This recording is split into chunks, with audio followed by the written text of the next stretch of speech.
Hello guys, in today's video I will be showing you how to fix Mobile Legends widescreen problem. So the answer is easy, just go to the settings and then scroll down to the apps section and then go to the search and search Mobile Legends and then go to the storage, and here you will find this clear cache option. Click on it. Now you can go check it if it worked, and if it didn't you can try to restart your phone or turn the Wi-Fi off and on, or the Bluetooth or the airplane mode.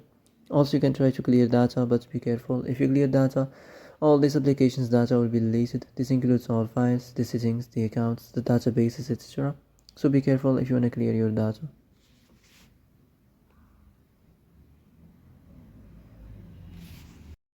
And that's it for today's video. I hope this is the answer you've been looking for.